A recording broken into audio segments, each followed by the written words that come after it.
नमस्कार, जय महाराष्ट्र, जय मराठी. आज तुम्ही पाहत असाल मुंबई, ठाणे आणि मीरा भाईंदर, काही ठिकाणी वसई विरार, अनेक रिक्षा चालकांचा माज, उन्माद, हेकेखोरपणा आणि प्रशासनाला वेठीस धरलाय, नागरिकांना वेठीस धरलाय, असे अनेक व्हिडिओ समाज माध्यमावरती प्रसारित होत आहेत.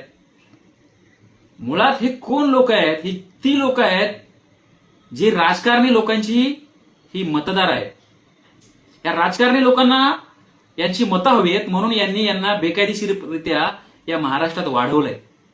आज ही इतका मुजरपणा करतायत की या महाराष्ट्राची राज्य भाषा, अधिकृत भाषा, जिला 66 वर्ष झाले या राज्याची अधिकृत भाषा होऊन, ती भाषा यांना बोलायची नाहीये. 1989चा परिवहन विभागाचा जो कायदा आहे त्या कायद्यामध्ये यांनी एक लेखीनामा दिलेला असतो की आम्हाला मराठी अवगत आहे, तेव्हा यांना परवाने हे वाटले जातात, दिले जातात. फक्त गेल्या अनेक वर्ष याची अंमलबजावणी होत नव्हती. आम्ही अनेक वर्ष शासनाकडे पाठपुरावा करतोय. आता त्याची अंमलबजावणी होते. नामदार सन्माननीय श्री प्रताप सरनाईक, जे परिवहन मंत्री महाराष्ट्र राज्याचे आहेत, यांनी हा पुढाकार घेतलाय. त्यांच्यासोबत खंबीरपणे आम्ही मराठी एकीकरण समितीच्या मार्फत अनेक असंख्य मराठी लोक सोबत आहोत. हा महाराष्ट्र त्यांच्या सोबत आहे, शासन सोबत आहे आणि सगळ्यांनी मोठ्या जल्लोषात या निर्णयाचं स्वागत केलेलं आहे. खरं तर ही अंमलबजावणीला उशीर झालेला आहे. आम्ही फेब्रुवारीपासून याचा पाठपुरावा करतोय आणि तेव्हापासून यांनी सांगितलं होतं की 1 मे पासून याची अंमलबजावणी होईल, परंतु त्यांनी वेळ काढूपणा केला आणि 1 मे पासून सांगितलं गेलं की आपण 15 ऑगस्ट पर्यंत यांना मुदत देऊ. 3 महिन्याची मुदत दिली. आताही फक्त नोटीस बजावल्या जात आहे आणि 1 महिन्यानंतर 3 महिने यांचं लायसन्स, परवाने रद्द होतील. देशामध्येच नव्हे, जगामध्ये असं कुठलंही शहर नाही, देश नाही, राज्य नाही जिथे स्थानिक भाषा न येता तुम्ही उदरनिर्वाह करू शकता किंवा हे दळणवळणाचे जे साधन आहेत ते वापरू शकता. आज प्रवासी यांच्याकडे बसतो तेव्हा वाद होतात, मारामाऱ्या होतात, भांडण होतं आणि त्यामुळे मराठी भाषा अवगत असणं गरजेचं आहे. यांना रस्ते माहीत नसतात, यांना प्रवासी काय बोलतो हे समजत नसतं. या परप्रांतीयांनी फक्त मराठीच्या सक्तीला आता विरोध नाही करत आहे. रिक्षा, टॅक्सी, हे ओला उबेरला आता आपण केलं, याला उशीर झालाय. परंतु याआधी जेव्हा मराठी भाषा नाम फलकावर असावी, मराठी पाट्याचा जो विषय आपण आणला होता, जो 1948 पासून आहे, जो 1966 मध्ये आला, त्यानंतर 2020 मध्ये पुन्हा 2017 मध्ये त्याच्यात बदल झाला, 2020 मध्ये बदल झाला, तेव्हापासून हे परप्रांतीय त्याला देखील विरोध करत आले.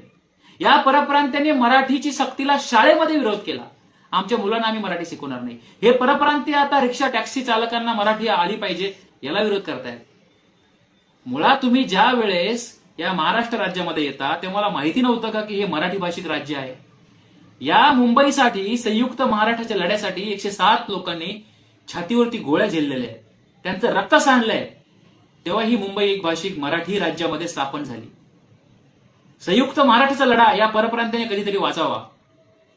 ही फक्त आमची अस्मिता नाही, ही ओळख आहे, हे आमचं अस्तित्व आहे आणि मुळात देशाची रचनाच भाषावार प्रांत रचना आहे.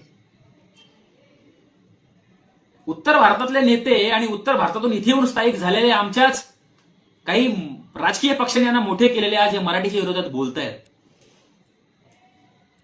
तुम्हाला लाज वाटत नाहीये की तुमच्या नाकारत्यापणामुळे तुमच्या राज्यामध्ये रोजगार नाहीयेत, उदरनिर्वाहाचे साधन नाहीयेत, नोकऱ्या, व्यवसाय नाहीयेत, म्हणून या परप्रांतीय गोरगरीब लोकांना महाराष्ट्रात यावं लागतं. तुम्ही आज वर तोंड करून बोलताय की महाराष्ट्रामध्ये मराठीची गरज काय, मराठीचा सन्मान आहे. तुमच्या राज्यामध्ये जर आम्ही येऊन सांगितलं की तुमच्या राज्याची भाषा न बोलता आम्ही रिक्षा चालवू, मराठीच बोलू, तुम्हाला चालणार आहे का? राजस्थानमध्ये एका विद्यापीठामध्ये मराठीला विरोध करणारे कोण होते? तुम्हीच होतात ना. मग महाराष्ट्रामध्ये मराठी नकोय. महाराष्ट्रामध्ये तुम्ही मराठी माणसाला घर नाकारणार, मांसाहारी खायचं नाही म्हणणार, 8-8 दिवस, 9-9 दिवस पर्युषण काळामध्ये बंद ठेवणार, रस्ते काबीज करणार, चौक काबीज करणार, एक परमिटवरती 5-5 रिक्षा चालवणार, सगळे बेकायदेशीर धंदे तुम्ही इथे चालवणार आणि तुम्हाला फक्त राज्याची भाषा बोला, लोकांशी प्रेमाने वागा हे जर कोणी सांगत असेल, शासन नियम कायदे करत असेल, तुम्ही त्याला विरोध करता. मुळात आज जो परप्रांत्याने हायदोस घातलाय, लोकांना वेठीस धरले, त्यावेळेस आमचे पोलीस कुठे होते?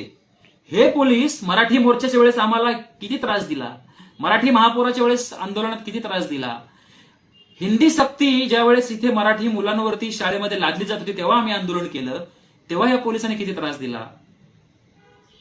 मराठी शाळांसाठी आम्ही आंदोलन केले, त्यावेळेस तुम्ही आम्हाला किती त्रास दिला. कुठलंही आंदोलन करायचं म्हटलं तर तुम्ही आम्हाला किती त्रास देता, घरून उचलून घेऊन जाता, रस्त्यावर जमू देत नाही, आमच्यावर गुन्हे नोंद करता.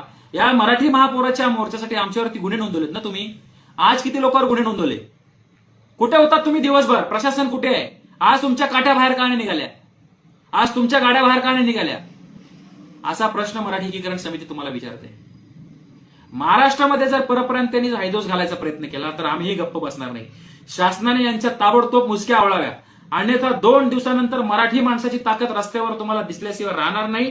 यांचा बंदोबस्त फक्त मराठी माणूस करेल, एवढं लक्षात घ्या. उद्या जर यांनी रस्त्यावरती हायदोस घातला आणि जर नागरिकांना वेठीस धरलं आणि पोलिसांनी कोणतीही कारवाई नाही केली तर आम्हाला मात्र रस्त्यावर उतरावं लागेल, याची नोंद घ्यावी. आणि राजकारणी मंडळी, तुम्ही महाराष्ट्रामध्ये हे काय वाढवून ठेवलंय ना मतांसाठी, या मतांच्या तुकड्यांसाठी, हे आज तुमच्या नजरेसमोर आहे. यातून तुम्ही काहीतरी बोध घ्याल, काहीतरी शिकाल अशी आम्हाला खात्री आहे. मतांच्या गणितापायी महाराष्ट्राचं वाटोळं तुम्ही राजकारणी मंडळी आणि लाचार गुलाम प्रशासकीय अधिकाऱ्यांनी केले. कारण परमिट वाटणारे, लायसन्स देणारे हे आमचे मराठी आडनावाचे अधिकारीच होते. सुधरा तुम्ही, महाराष्ट्र घाण ठेवू नका. जय महाराष्ट्र.